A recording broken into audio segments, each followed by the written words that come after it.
університету у співпраці із фондом Конрада-Аденауера за підтримки Євангелічної церкви Німеччини та участі Екуменічного інституту католицького університету в Парижі запрошують до участі у міжнародному суспільному форумі. З 3 по 7 жовтня 15-й екуменічний соціальний тиждень «Мандрівна ідентичність. Осмислення сенсів та цінностей». Війна в Україні ставить перед нами важливі питання. Хто ми? Куди ми йдемо? У що ми віримо? Якою мовою ми спілкуємося? Яка наша культурна, національна, релігійна, політична ідентичність? Під час 15-го екуменічного соціального тижня за участі науковців, експертів, журналістів, духовенства ми обговоримо різноманітні аспекти ідентичності людини, нації, громади, особливості її становлення та переосмислення. Реєстрація та деталі на сайті esvik.org.ua. Форум відбувається у гібридному форматі. Інститут екуменічних студій Українського католицького університету у співпраці із фондом Конрада-Аденауера за підтримки Євангелічної церкви Німеччини та участі Екуменічного інституту католицького університету в Парижі запрошують до участі у міжнародному суспільному форумі. З 3 по 7 жовтня 15-й екуменічний соціальний тиждень «Мандрівна ідентичність. Осмислення сенсів та цінностей». Війна в Україні ставить перед нами важливі питання. Хто ми? Куди ми йдемо? У що ми віримо? Якою мовою ми спілкуємося? Яка наша культурна, національна, релігійна, політична ідентичність? Під час 15-го екуменічного соціального тижня за участі науковців, експертів, журналістів, духовенства ми обговоримо різноманітні аспекти ідентичності людини, нації, громади, особливості її становлення та переосмислення. Реєстрація та деталі на сайті esvik.org.ua. Форум відбувається у гібридному форматі.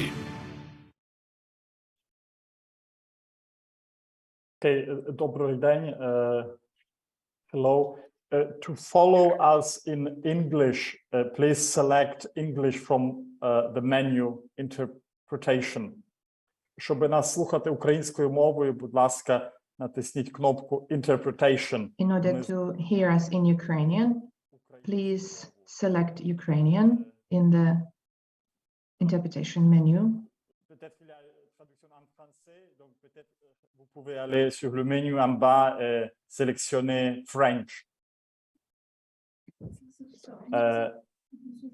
А я зарезервував був цю кімнату. Я зараз веду панель просто на дорогу. Мене звати Павло Смицнюк. Я хотів би привітати. My name is Pavlo Smitsnyuk, and I would like to greet you on behalf of the Institute of Ecumenical Studies in this panel of the Social Ecumenical Week, which is called Wandering Identity. This is one of the roughly dozen of panels within this Social Ecumenical Week, and perhaps better than others, it illustrates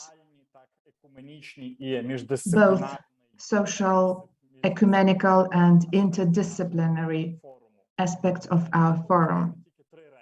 I would like only to point out three things. Number one, that democracy is probably one of the key elements of the Ukrainian identity, since as it is today articulated.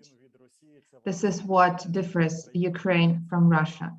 The statement that Ukraine is struggling for its democracy. And this panel also offers a theological reflection on democracy. In Ukrainian, the word soborність or sovereignty also means synodality. That means unity of the church and of the state. On the level of terminology already, this political democracy and ecclesiastical democracy are tightly interwoven. Second, I would like to extend my gratitude to all our panelists, and especially to Dr. Paul SILAS PETERSON from the Protestant Theology Department at the Institute of Education, Work and Society in the University of Hohenheim in Stuttgart, Germany,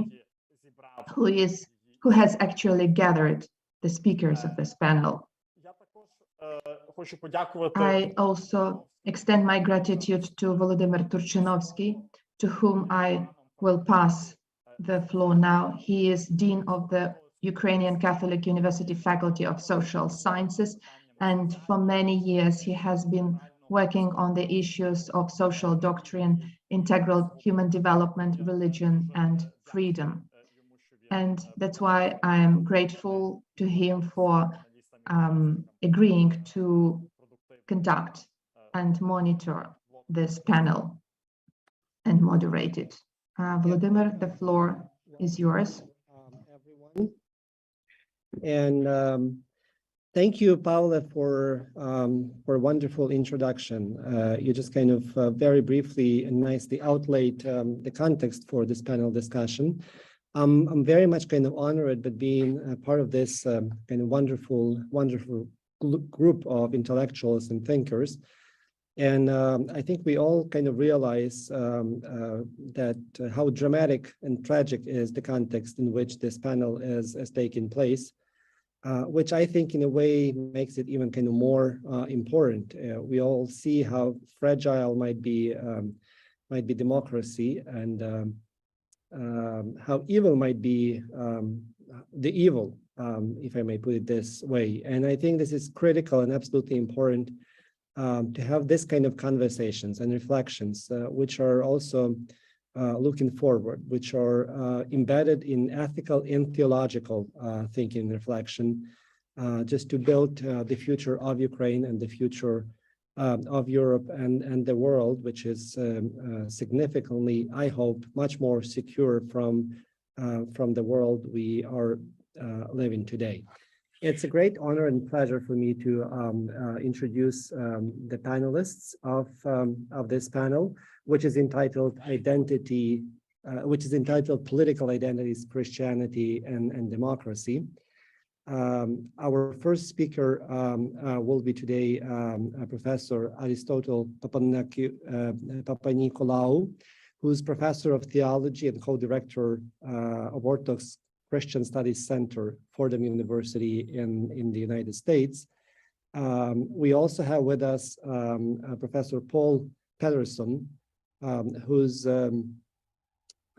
works at the Protestant Theology Department of the Institute of Education, Work and Society of the University of Hohenheim in Stuttgart, Germany. And I welcome here Professor MARKO VEKOVIĆ, who's the Assistant Professor of Religion and Politics, University of Belgrade, Serbia. We have about 20 minutes for each of our presenters. I would invite all our dear participants of this conversation. You're kind of warmly welcomed to be with us. Please collect your questions or comments and keep it until all three presenters will present their thought, and then we will have chance and opportunity to ask the questions and have a discussion. So with this, I would give the floor to Professor Aristotle Papanikolaou, and the floor is yours, please. We can hear you. I have to unmute myself. Sorry. Thank you. It's great to be here. It's an honor. Thank you for asking me to be a part of this. I mean, asking us to speak on the themes of nationalism, democracy, identity. I think that these. I mean, let me begin with some general comments. I mean, I think the issues of nationalism, identity, democracy have been a part of the Orthodox world. I think since the fall of the Ottoman Empire, quite honestly, and. I mean, it's, I think, known to everybody that one of the things that the Orthodox really have always discussed, it's always been a part of their thinking globally, is this the relationship, especially between nationality, ethnicity, and religious identity. And again, I think these are well known to everybody that to some extent, to identify in a certain way ethnically, nationally, was also to identify in a particular way religiously, right? I'm Greek, so obviously part of the birth of the modern Greek nation, which really hasn't been a functioning democracy since the 1970s, quite honestly. The idea of being Greek eventually became tied with being Orthodox, and this has to be a certain kind of modern phenomenon, right? I mean, one story I like to tell in this regard is in terms of the Patriarchate of Constantinople and the Greeks in Constantinople. There's sometimes a general feeling that they feel that they're Greeks as the way the Greeks in Greece are, but the interesting story is that in the 1920s, when soldiers from Greece were on islands where, let's say, Greeks of the Constantinople sort were, there were young children who went up to these soldiers and said, "We've always wanted to see a Hellene." And the soldiers said, "What are you talking about? You're Hellenes." And the kids said, "No, we're Romei," right? So this sense of having a certain kind of ethnic identity that was somewhat different than what was going on in Greece, but yet somehow still tied to being Orthodox, tied to a Byzantine past, tied to some kind of preservation, right? So these things I think are fairly well known. I mean, the Orthodox have always somewhat struggled with this ethnic, religious kind of identification. I don't think this is unique to the Orthodox world. I mean, I think this is a global phenomenon, but I think in Western Europe, just to comment on this a little bit, I think in Western Europe, I think it was really, really fascinating is that at some point after the 1960s, to be a certain ethnic or national identity became delinked, separated from religious identity. And in the Netherlands, and I remember an old Jesuit coming up to me and saying, and we were just talking, and he was saying, "I don't know what happened." He goes, "When I was young, we all went to church. Everybody went to church. And then somehow it just all changed. Everybody stopped." And at some point in the Netherlands, I mean, whatever it meant to identify with Dutch identity, it became separated from religious identity, right? And you see this kind of separation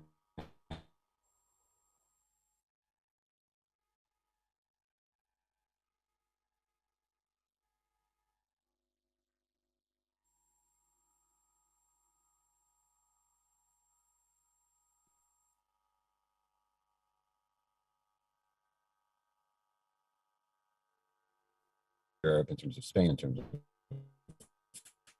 France.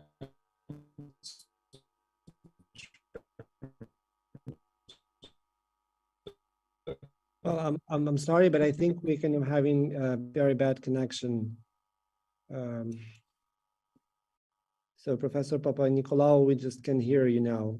I don't know if you can hear us. Oh.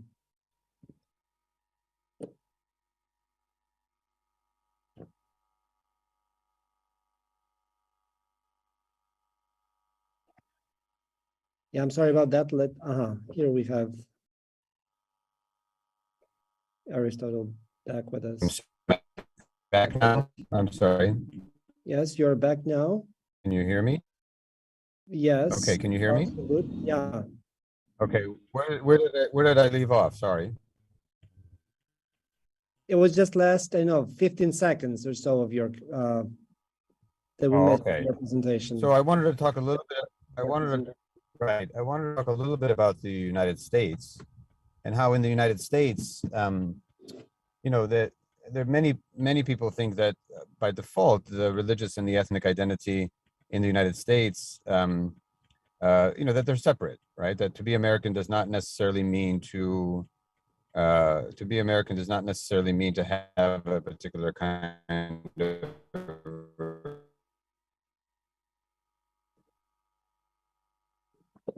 religious identity. But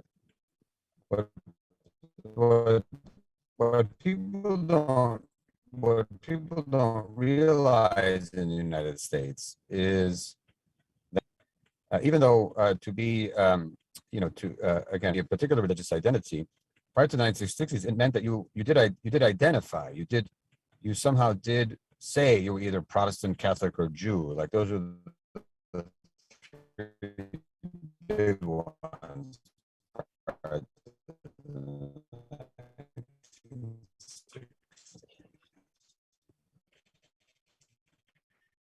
The phenomenon we have also in the United States is somewhat similar to Western Europe, but different. We, now we have this kind of to identify with any particular religious tradition. This is a very similar phenomenon in Western Europe.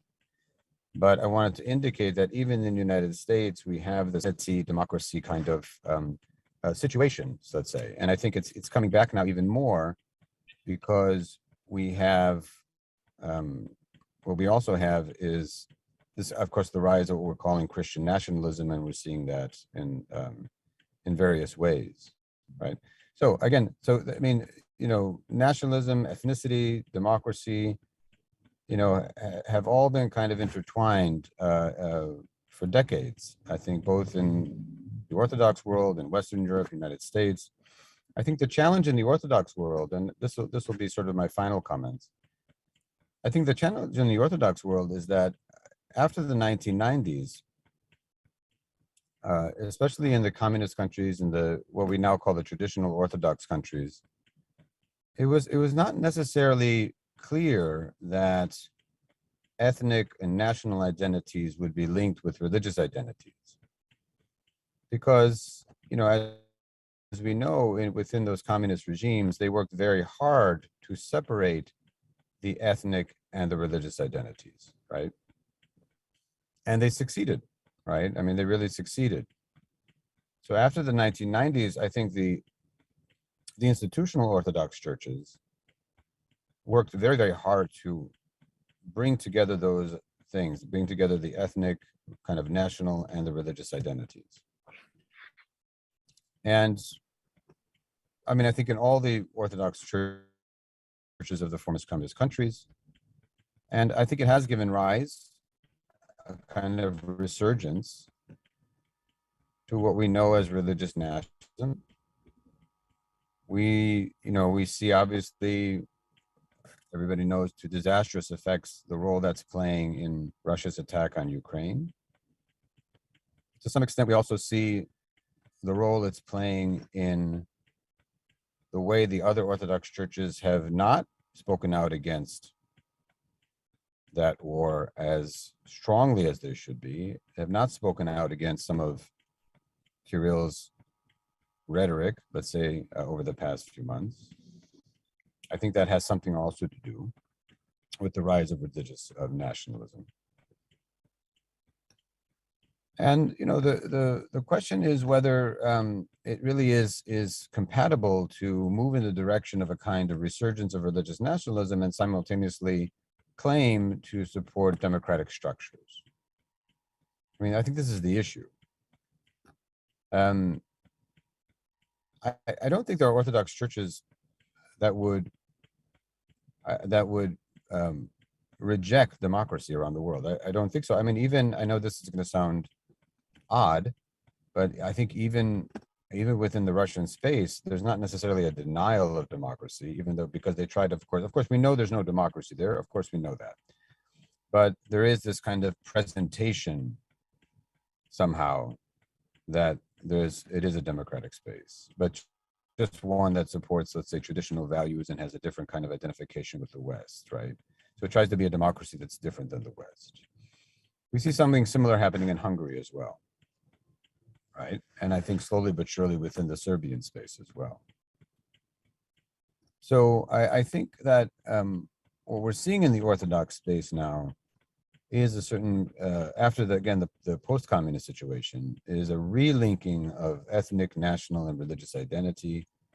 It doesn't really matter if people go to church or how much they believe, or there is a sense of identification of these two particular kinds of identities again. And again, I think it raises serious questions in terms of how the institutional churches, how the institutional Orthodox churches, the role they play in supporting democratic structures. And it's clear that the institutional Orthodox churches are more interested in moving in the direction of these religious nationalisms because it somehow secures their own privilege or status in society, their own public voice. And they're not as interested in promoting and supporting democratic structures within those spaces, even though they'll never reject it. It's clear that by supporting certain regimes over others, by staying quiet on certain issues, by not being publicly critical on certain kinds of actions, it's clear that somehow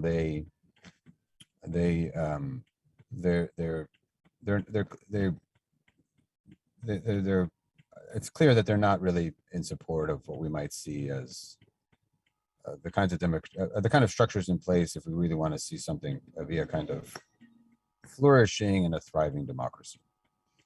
Yeah, and I also think within the traditional Orthodox countries in the post-communist situation, speaking about identity, I mean, I think there's a bit of a challenge because to some extent they also want to have this relationship with the European Union, which to some extent challenges this kind of fusion of ethnic and religious identity. So at the same time, while they want to have this particular relationship, they also want to see a kind of religious nationalism flourish within their particular spaces, right? I do think Greece is a different kind of situation. I mean, again, I think they've only been a functioning democracy since the 1970s. It is remarkable that they survived the economic crisis without any serious right-wing, even though the Chrysia did manage to get some support. It is quite remarkable that they have survived the crisis without any serious right-wing kind of challenge. The church tries to have a influence on social and other kinds of cultural and moral matters. It has a very strong voice, but it's not a voice that I think would that necessarily threatens, I think, democratic procedures that would allow a certain democratic process to take place when thinking about these particular kinds of, when thinking about especially certain controversial issues, right? However, in Greece, I mean, to be Greek still means to be Orthodox. I mean, that's 90% of the population identifies. Not that many people go to church. Anecdotally, I know, relatives and cousins who aren't interested in the church at all, but they still identify as Orthodox. So that still forms part of the undercurrent, let's say, or the subtext of what it means to be Greek. So that kind of fusion of identification is still alive, let's say, even in Greece, but not having the kind of religious nationalistic impact, I would say, that it might be having in post-communist traditional Orthodox countries. So just to kind of sum up, I see these things kind of always being in relationship with each other, interwoven with each other, in the United States, in Western Europe, in the traditional Orthodox countries. I think in the traditional Orthodox countries, we're seeing again a resurgence of religious nationalism, and the Orthodox churches are supporting that. Some of that has to do with this language of traditional values, which has been, we call it the culture wars in the United States. And we think the culture wars have now been globalized in that sense. And I think Russia played a key role in that. But, we're also seeing, various forms of religious nationalism emerge within Western Europe and the United States as well. Probably not to the degree that we see in the traditional Orthodox countries, but we're seeing that as well. So all these things are in play. I mean, in short, I think, a healthy, thriving democratic space would promote a kind of pluralism that to some extent would not necessarily eliminate this link between religion and ethnic identity, but to some extent at least weaken its impact upon the democratic process and democratic structures. So that would be my opening. Yeah, thank you. Thank you very much, Professor PAPANIKOLAOU, for your reflections. I suggest that we move forward with our presentations, and I would kindly invite Professor Peterson to the floor. So the floor is yours.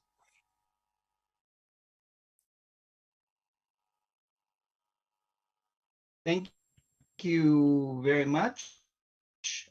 Telly, I'm going to upload a document here, which I'll refer to. You don't have to look at it, but I will refer to it later.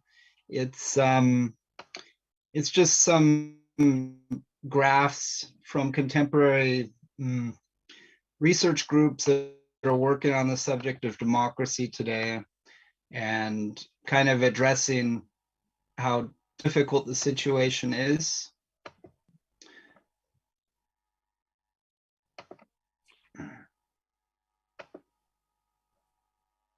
Okay, thank you.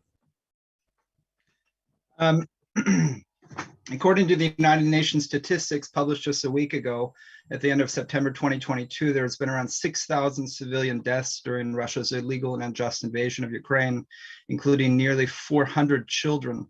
Around 9,000 people have been injured and 13 million people are now refugees. I wish to express my deepest condolences to those listening to this talk today who have lost their loved ones. I also wish to thank the organizers, including Irina and Pavlo, for the warm invitation to participate. As so many have already said before, it is truly inspiring to see how Ukrainians are fighting to save their country and sacrifice so much to preserve democracy in Eastern Europe. What is democracy?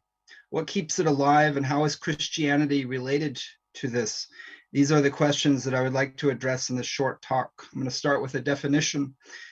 First of all, democracy is generally understood here as the rule of the people, that is, the rule of citizens of a limited geographical region, especially as these citizens are represented in a parliament and as they bear rights, basic rights, as equals under the law, regardless of their ethnicity, gender, or religion. The term democracy is a general one and includes both liberal and conservative political orders.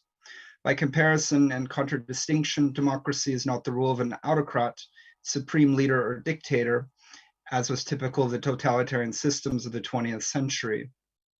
Democracies can die and have died. The underlying principles of democracy and the ardent support of them by citizens keep democracies alive. These principles are built upon the singular and basic assertion of the ability of people, because of their common sense, to rule themselves, the sovereignty of the people, the freedom of the citizens.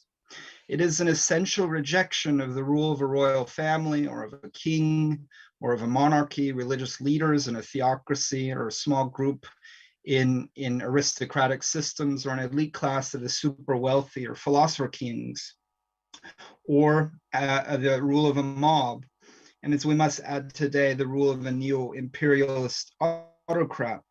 Democracy is embodied in the establishment of a constitution and the laws of the legislative body elected by the people, the division of power, the equality of all people under the law, and thus the rejection of racism, the freedom of thought, freedom of expression, and the freedom of the press, the election of public leaders for a limited term of office by means of secret ballot without fear of retaliation, the peaceful transfer of power, a high regard for the integrity of public office as a service to the public according to the law, the free and fair holding of elections, a public trust, and the public neutrality of the officials overseeing the electoral process, respect for the autonomy of the judiciary branch of government and the regular practice of checks and balances of the executive and all the other branches of government.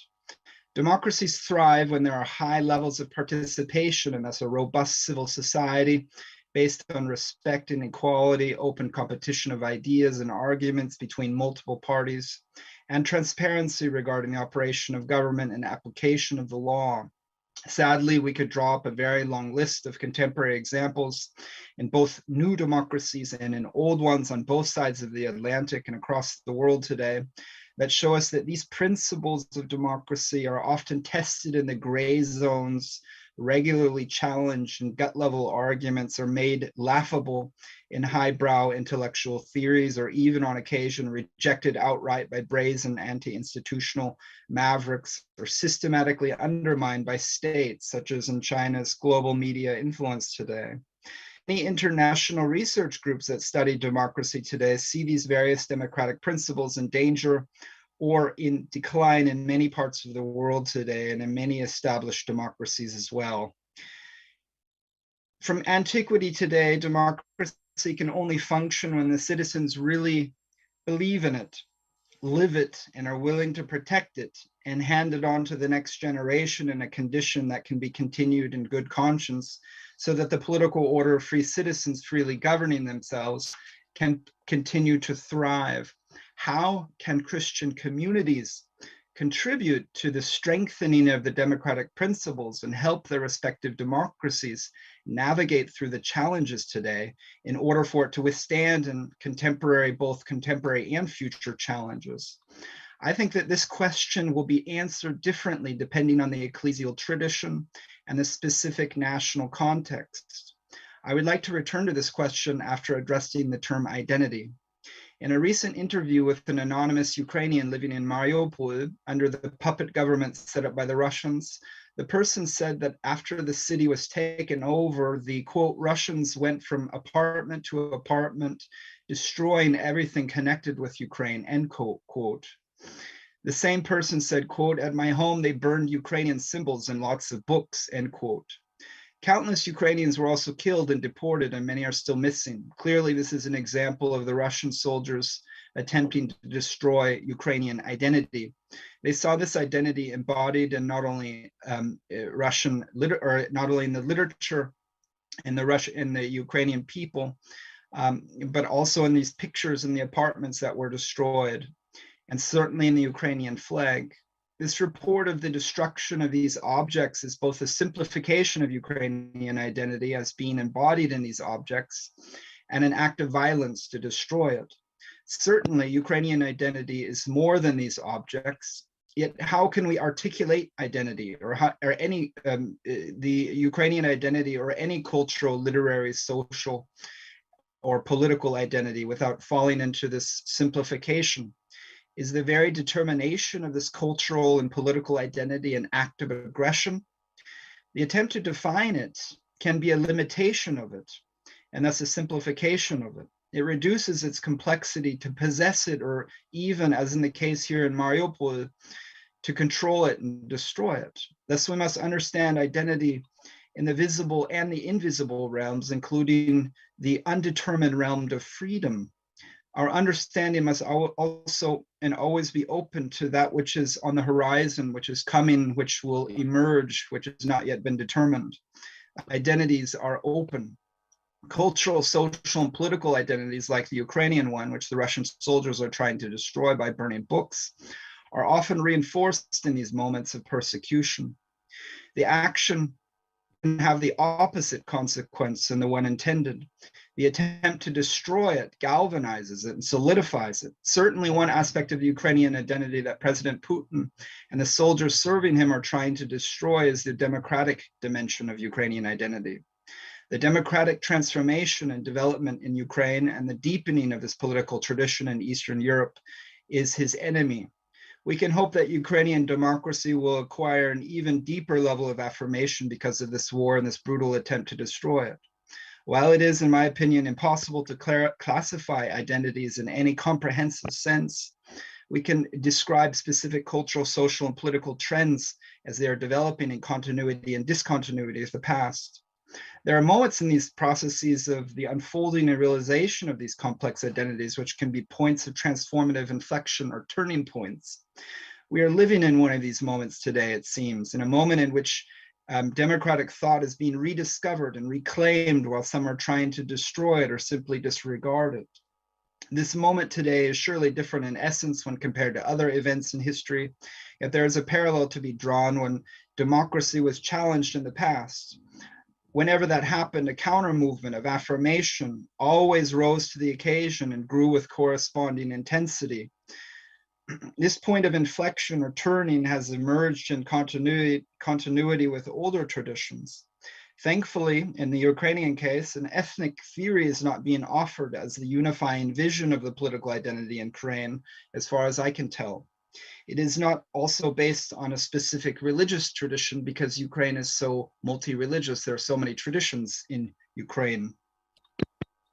This transformational movement is older than the Orange Revolution, for those voices of reform from the Soviet era also being confirmed today, such as Miroslav Marinovich.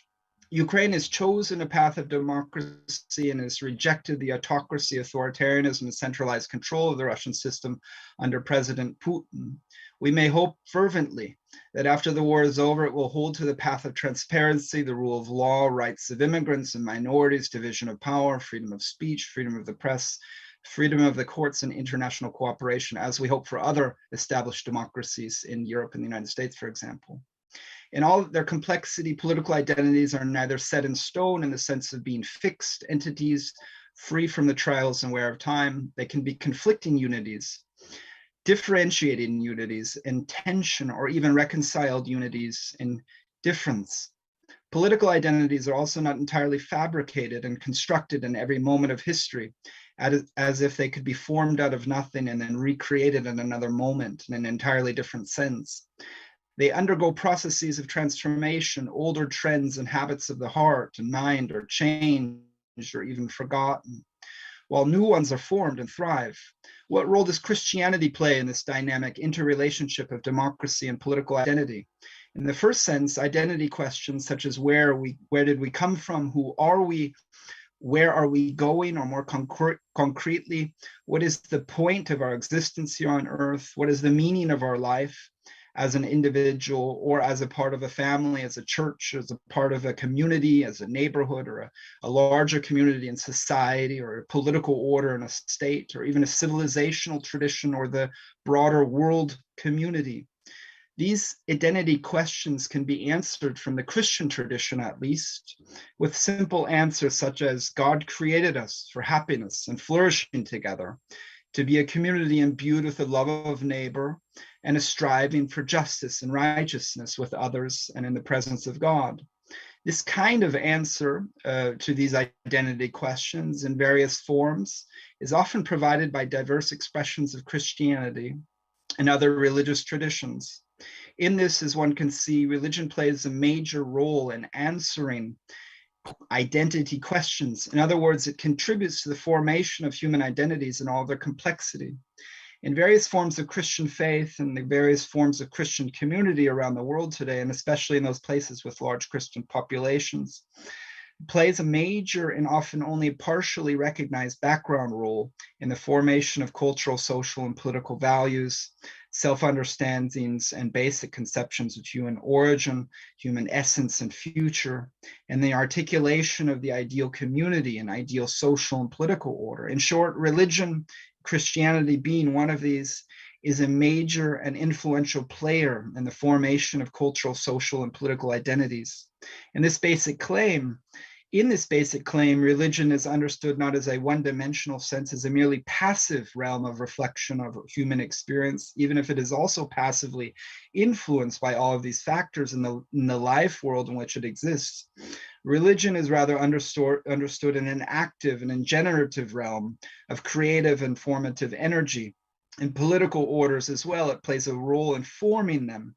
Of course, it is not the exclusive force of political life and human life that contributes to the formation of all of these realms of human existence, nor is it the exclusive realm of human life that contributes to the formation of political order, even if it is influential in this. The religious, cultural, social, economic, and political realms of human existence are mutually conditioning factors.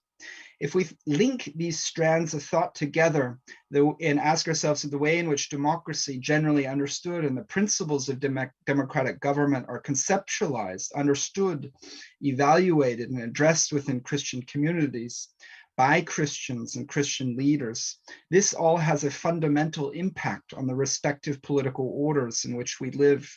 encouraging our religious communities, our churches, and specific traditions of religious life in these churches to support democracy and to support democratic principles is, in fact, a major contribution to the strengthening of democracy and democratic principles today. The nature of our confidence, positive affirmation, and in the weaker sense of the term, belief in free democracy as a system of government which not only fulfills a specific function in service of something higher, such as human flourishing, but actually embodies, realizes, and exhibits the nature of human flourishing and political community as reconciled difference, from which the former realm of individual life cannot be separated, is one of the great challenges of ethical and religious thought today. There has been a long process towards the acceptance of democracy within the various expressions of Christianity, and this process is in continual development. Each generation must take on the work of past generations and demonstrate that the democratic tradition serves everyone the best and embodies human flourishing better than the other systems. We are living participants in this process of the practice and transfer of democracy, and we can contribute to it in our own ways with our own unique gifts and in our own respective communities. There are many reasons why such a contribution today is not only a work of good for us or for our own political community, but also for the work, also a work of good for others. It models the ideal that we can live together in difference, that we can form political orders in which individuals develop differently, using their common sense and critical reason freely and avoiding disrespect and hatred for others who are doing the same. There are different arguments and methods of logic by which democracy is promoted in Christian communities and has been and will be established, and these will always be dependent upon the specific tradition and context. But the anchoring of democratic thought in religious communities is an important assignment today, one which is certainly also a question to be answered and a challenge to be embraced.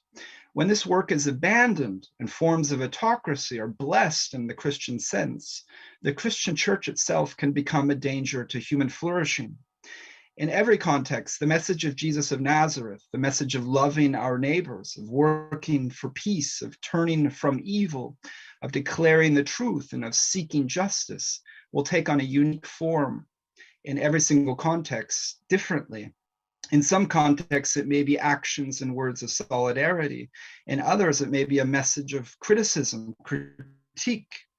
And in others, it may be a call to dialogue and mediation, and still others, it may be a call to protest. Like democracy itself, it is an open question how Christianity embodies itself in the specific context. Thank you very much for these brief minutes. I hope I didn't go over my time. I'm sorry I had to talk so quickly. I look forward to the discussion. Thank you again for the invitation.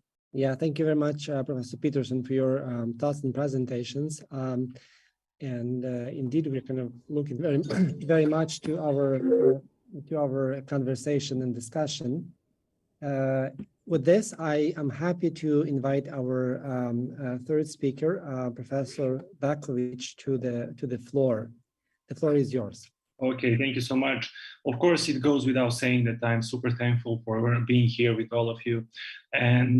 But just before I say a couple of things about the topic today, I would like to emphasize that I'm super sorry because of my bad English, although I'm quite sure that we are going to understand each other.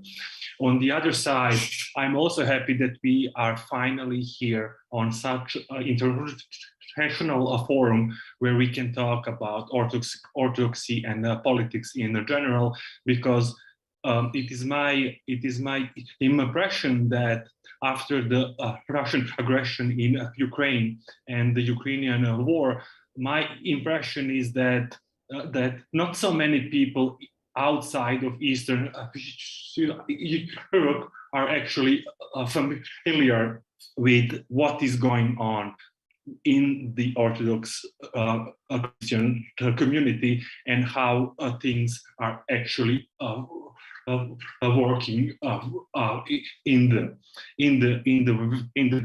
community. So I also have a small presentation. I think that you can all see my my PowerPoint. Okay, I see head nodding.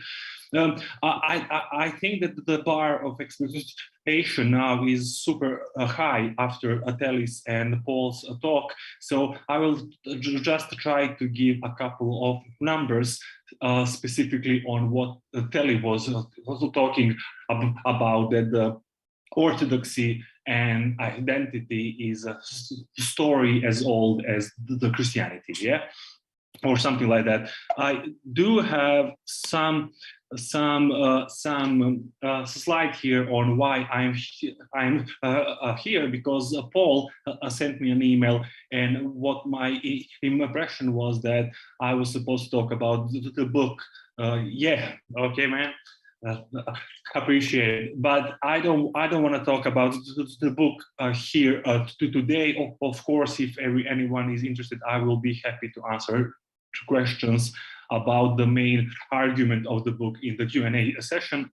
But I think that when we are talking about orthodoxy and identity, there was a super interesting survey done by Pew in 2015. That was 7 years ago, but I still think it is relevant for all of us, because they were trying to measure 3 B's of religion. Yeah, it is belonging, believing, and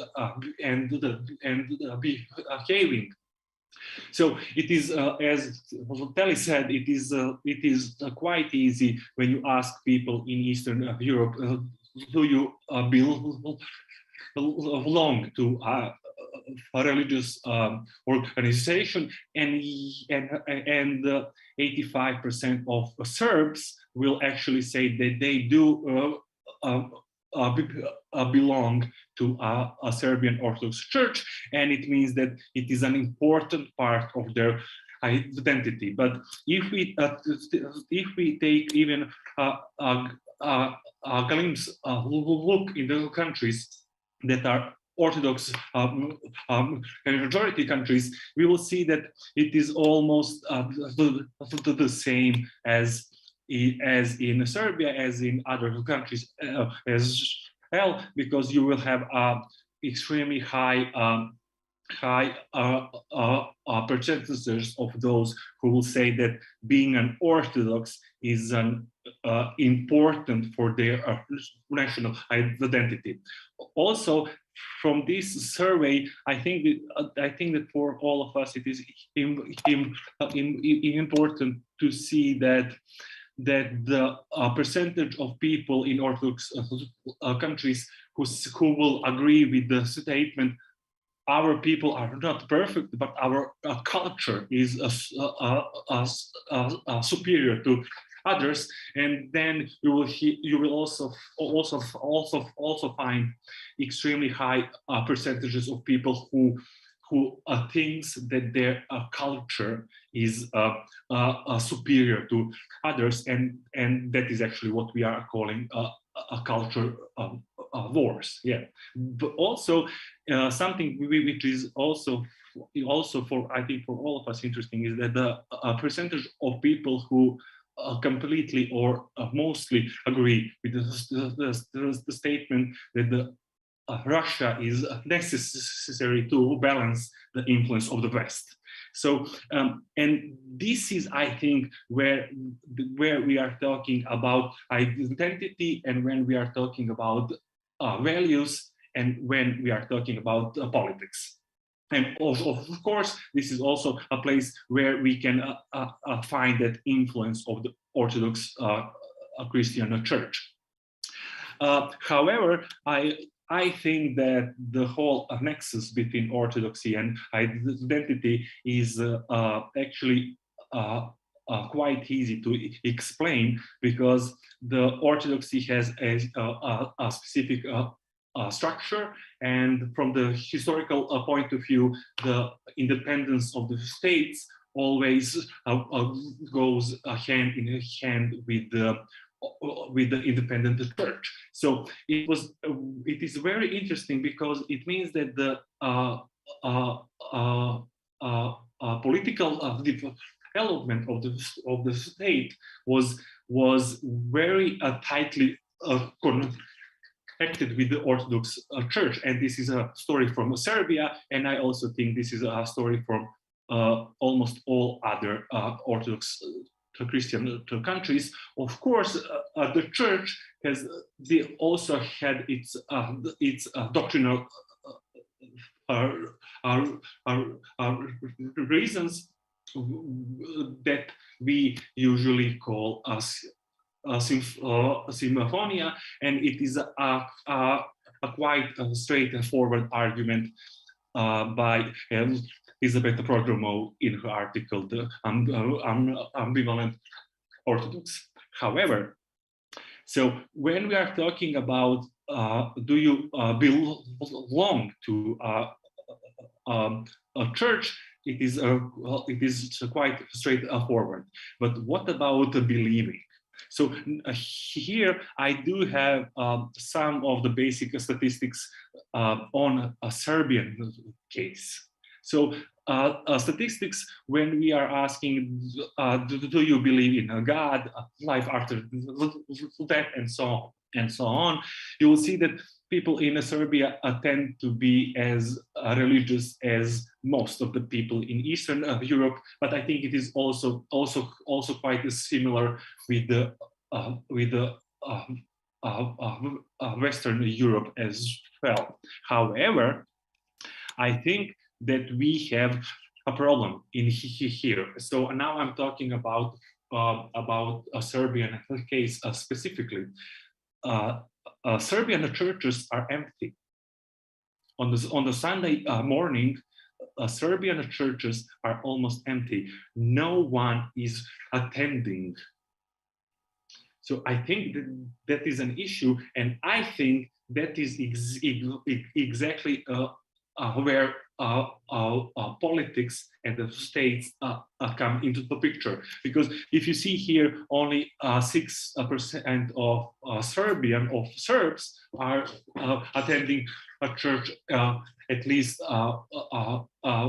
once a week.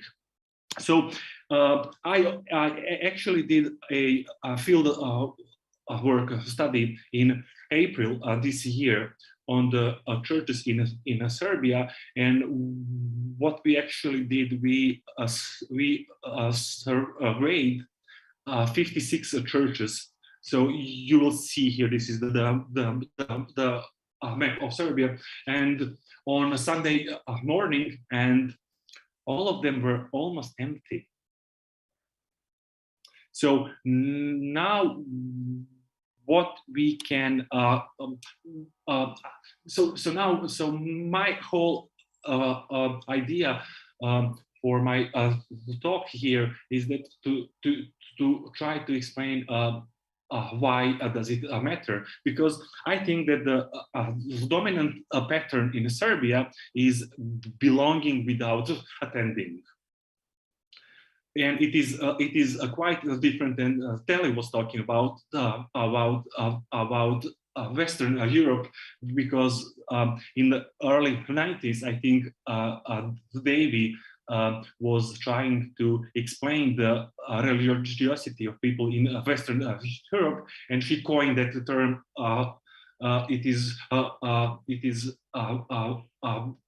believing without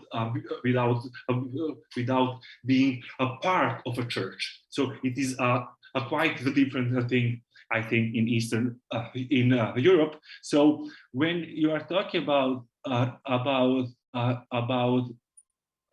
religiosity in Serbia, you are talking about identity. And when you are talking about identity, it means that you are talking about the politics. And I think that when you are, but what is also interesting here is I also think that the political significance of the Serbian Orthodox Church is overrated. I don't think that the Serbian Orthodox Church has that much influence in the Serbian politics, because people don't go to church, and I think that is one of the most important ways of how a church can influence actually someone's values or so on. But on the other hand, it means that the most important thing when we are talking about Orthodoxy and identity is actually a state. So it is the state that is using a church for its own purposes. It is a state that is using a church for its own political goals. On the other side, if you will have a church who will find those interests mutual, then you will have a Putin and a Kirill. But I don't think, and that is what I'm saying. I think that when we are talking about all these things, I think that the states and institutions of the state are actually matters. And it also means that when Alfred Stepan famously argued that for a church to be actively engaged in a democratization of a country, it has to be independent of the state. However, I don't think that is the case in Eastern Europe. At least it isn't the case in Serbia, because in Serbia, a state isn't independent of the church, isn't independent of the state. And what Serbian case is also interesting, because Fratelli, I think, asked a question on why other Orthodox churches didn't say anything about the Russian aggression in Ukraine. Serbian Orthodox Church is actually a church that didn't say anything, and I think it didn't say anything. It is mostly because of Kosovo, and Kosovo, the whole issue about Kosovo. Kosovo is a part of the national identity of Serbs, and then you will have a nexus between a state and the church, which is influencing what we are calling a national identity of Serbs. So this was, I think, in 20 minutes. So if you are going to have any questions, I'm happy to answer.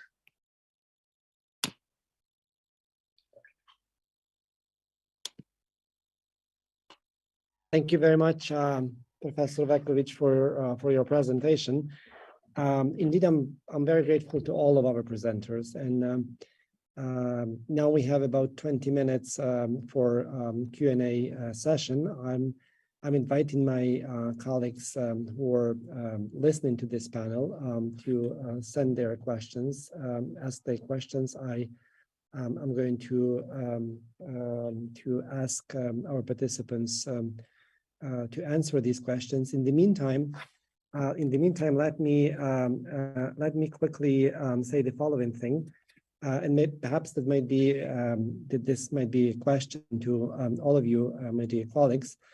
I'm thinking that in terms of agenda, or kind of in terms of agenda for Orthodox theologians, or as a matter of fact for Christian theologians, in view of the present situation we are kind of going through in Ukraine, namely the war.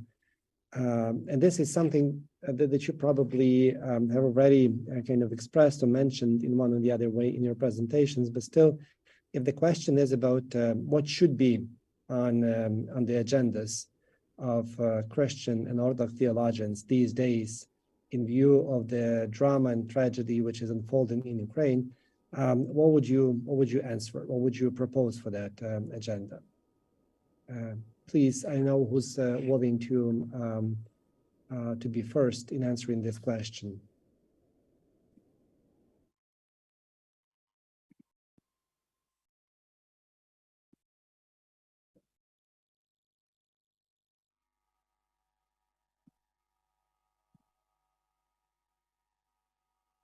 I know, Professor Peterson, maybe if I may ask you just to yes, I would be happy to address the question. Oh.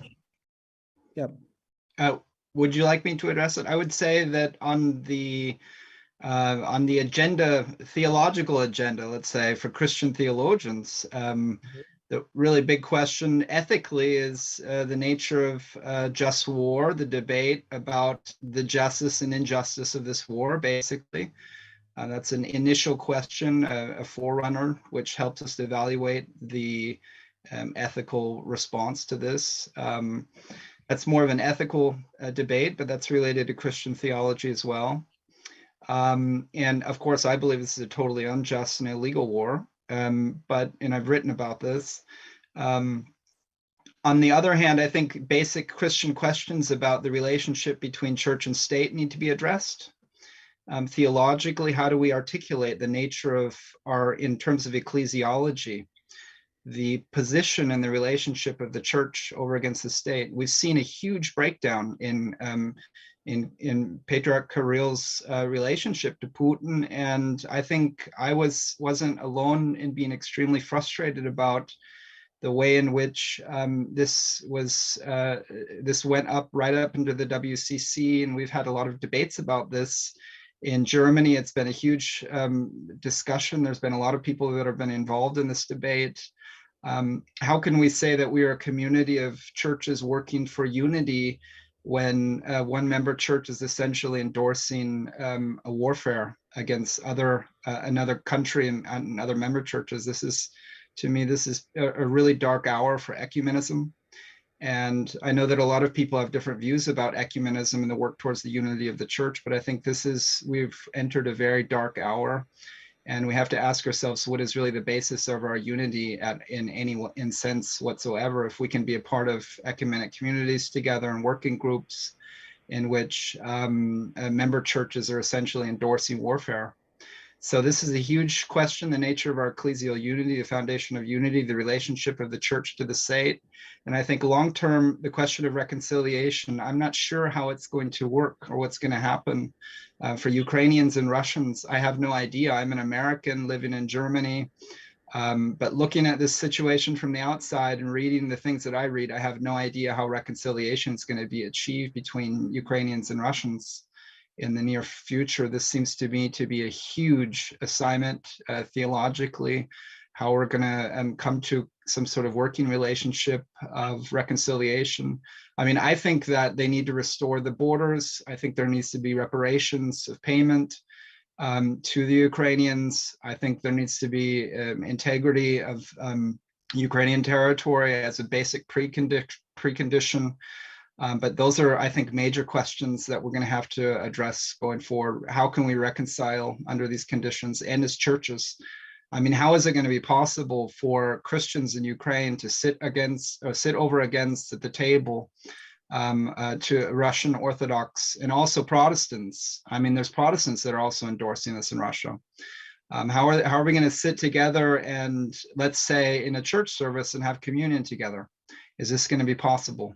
I'm not sure if this is something I can even imagine at this point, but I'm not directly involved in this. I mean, the people who are losing their brothers and sisters and their children and having their kids raped and all of this horror and disaster. I mean, how are these people going to respond to this? I think they're going to have an even more brutal challenge to overcoming any sense of returning to a sense of ecumenism. So I think those are a few issues that I would see as on the theological agenda.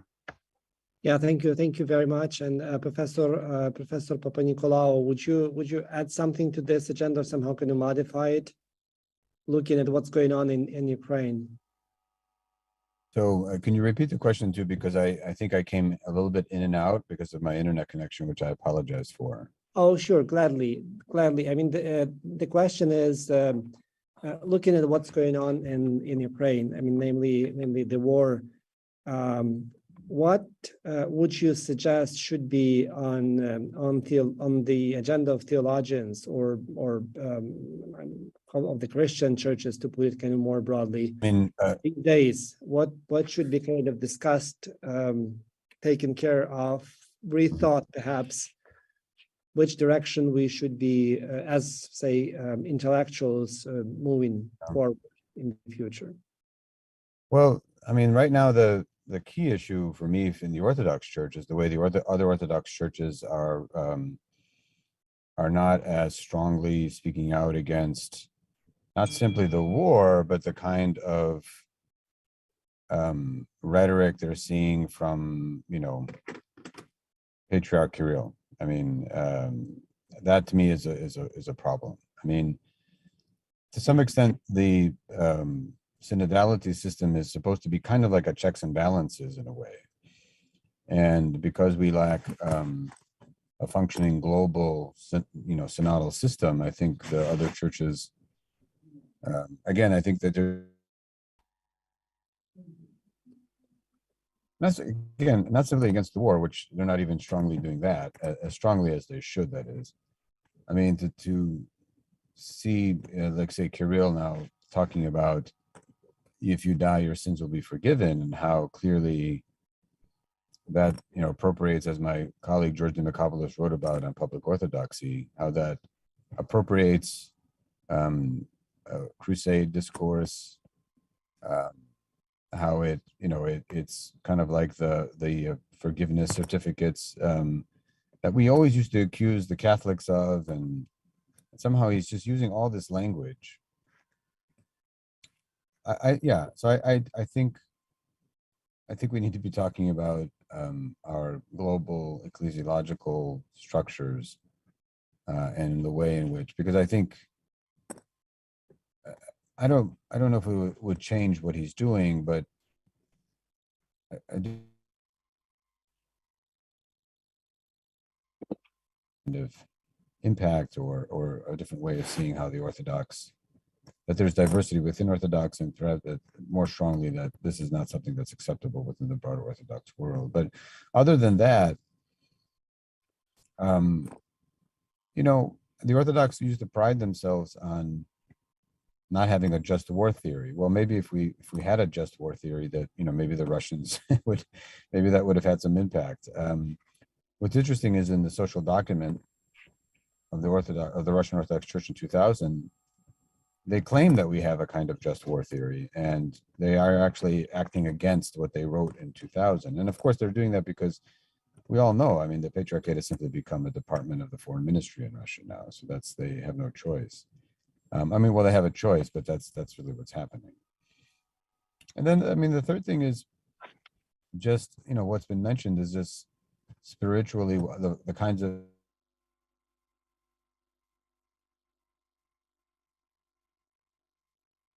and not simply both for the people who are killing, but for the people who are the victims. I mean, it's you know, we're seeing this in the American situation. I mean, no matter what one says about American aggression around the world, and you know, they're right to criticize it. I mean, we have human beings coming back from serving, and you know, the suicide rate amongst veterans is very, very high. So there is there's just something about the spiritual effects of violence that I think we're going to have to talk about, you know, as this war continues and beyond. So yeah, thank you indeed very much. And Professor VEKOVIĆ, would you like to add something to this? Actually, you said that the theologians should offer an answer. I am not a theologian. I am a political scientist. So, if you ask me what should be the agenda, I think that the most important thing is a change of the Putin's regime in Moscow. I don't know if this is going to happen shortly. I sincerely hope so. But after the change of the politics in Moscow, I think that the most important thing is that for the new people who are coming into power in Russia, they simply have to have a Russian Orthodox Church separated from the state. And in order for the church to be independent and without any institutional power whatsoever. Thank you. Thank you. We have two questions here. At least I see two questions in Q&A section, and we've got about 7 minutes to complete our, a little bit more to complete our panel. Let me just phrase those two questions. I'm trying to translate them from Ukrainian into English. So the first question is how ethnophilitism is connected with religious nationalism. And the second question, and the second question, which is from Alexander Zhabenko, is the following: well, democracy is efficient, is a kind of a living thing when the people believe, have faith in it. Isn't the crisis, present crisis we have linked to the efforts to, I think, I would assume, artificially construct something in what people have to believe? So that's the second question, and I'm going to kind of ask you just to respond to those questions. I don't really know who's going to address which one, but please. So the first question is about ethnophilitism and how and its connection to religious nationalism, and the second about democracy and how democracy being efficient, being kind of alive, and some efforts to kind of build and design something kind of artificially and to make people kind of believe into this thing. Maybe that's part why we are kind of having a crisis. I'm assuming crisis of democracy these days. Okay, dear friends, who would be willing to respond to some of these questions? Well, I mean, I'll go first. I mean, I do think religious nationalism and ethnophilitism are kind of the same. I do want to say that there's nothing wrong with being proud of your country and your culture. There's nothing wrong with that. I think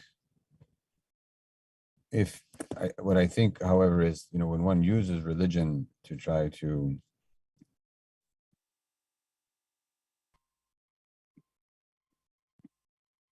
what we might call a pure space, a space free from any kind of contamination. And that could be, you know, immigrants, it could be certain kinds of values, it could be certain kinds of rights, you know, it could be, then I think that's a problem. Because I don't, if you're gonna support a democratic structure, the church has to recognize that it has to accept certain things within the political space that it doesn't accept within its own ecclesial or church space. And it has to recognize that it's one voice amongst many, not the major voice, not the sole voice, not the more dominant voice. So the church has to struggle to discern how to act in the public square, even when it's the majority religion, right? Even in Greece, it has to figure out how to respond in a way that would support democratic structures. So I do think ethnophilitism is the same as religious nationalism, but I don't think it's wrong to be proud of your country. I just think that our challenge is, you know, how to be Christian in a democratically plural space, which I think is, as Christians, is something we should support. I don't know if I understand the second question well, but if the question is that what people are saying is democracy isn't really a democracy, I mean, I don't disagree with that. I think even in the United States, I mean, it fails to live up to its principles, right? Like even Martin Luther King said, all we're asking is for, you know, the United States to be true to what it says on paper. Yeah, so I think that democracies don't live up to what they should be, but and I think that just means we should keep fighting to make them live up to what they should be. But what we're seeing in at least the traditional Orthodox countries is a complete moving in the opposite direction of democracy and a reinstitution of, you know, dictatorships and single party ideologies and things like that. And I think and the church is somehow playing a role either silently or vocally in allowing these dictatorial structures to emerge. So I think that's a problem. Mm-hmm. Thank you very much. I know Professor Peterson or Professor VEKOVIĆ, would you like I can go. Comment? Yeah, please go ahead. Yeah, I don't know about the second question. It is definitely complicated. I think Telis said a lot, but I'm again speaking from the Serbian perspective, or the perspective of the Serbian Orthodox Church. It has condemned ethnophilitism a couple of times in the last couple of decades. Although the Serbian Orthodox Church does have a specific ideology, which is called Svetosavlje. Yeah, it is the ideology based on the heritage of Sveti Sava and so on.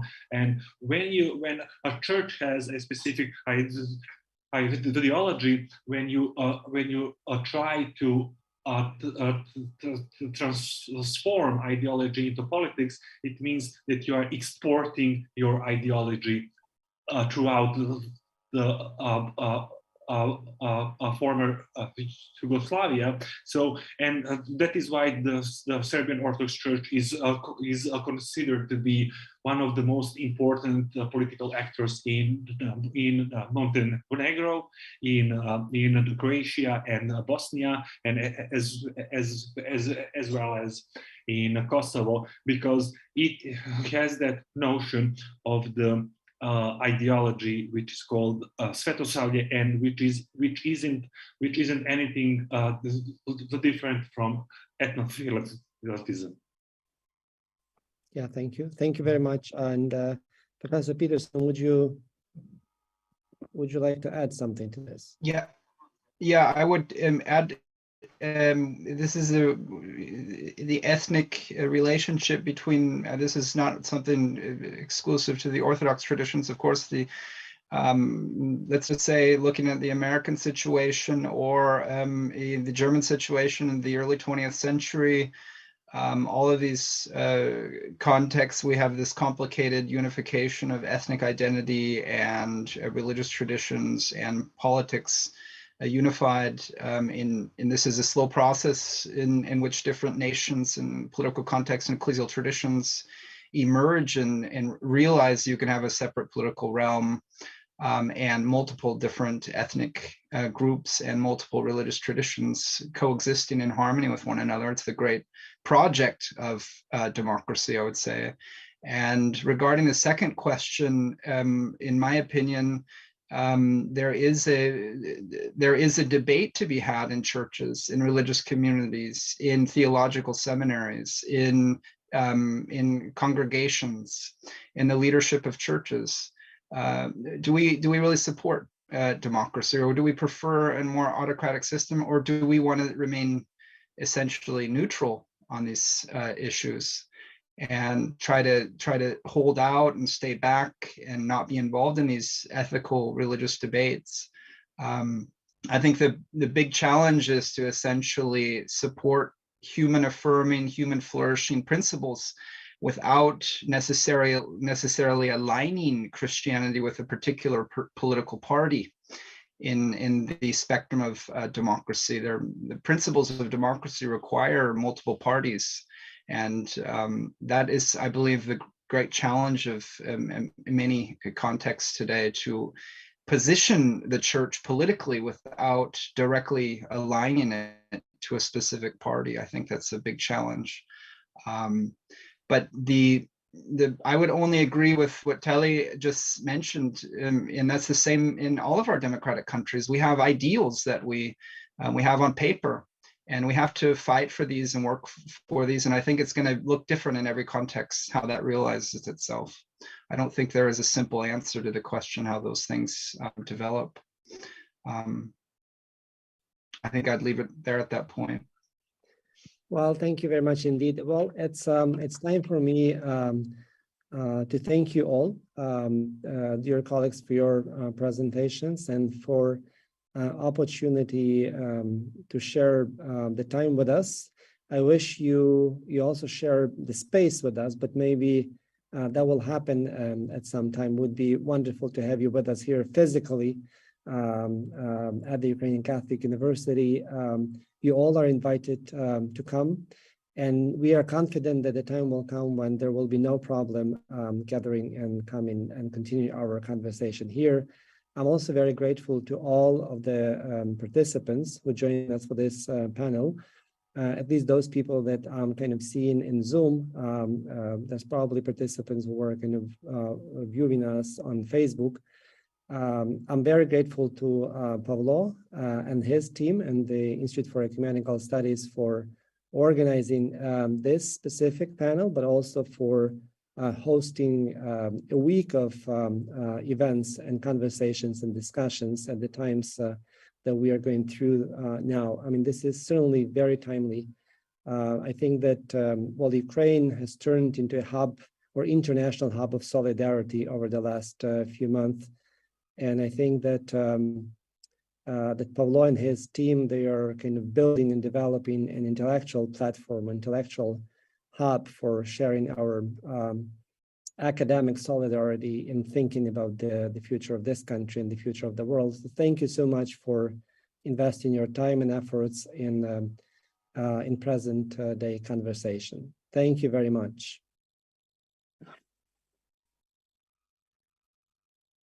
Thank you, Vlodko. Thank you, Paul, for bringing us together on this panel. And thank you to all the participants, panelists, and the interpreters. Okay, thank you very much, and have a nice evening. Bye. Bye-bye.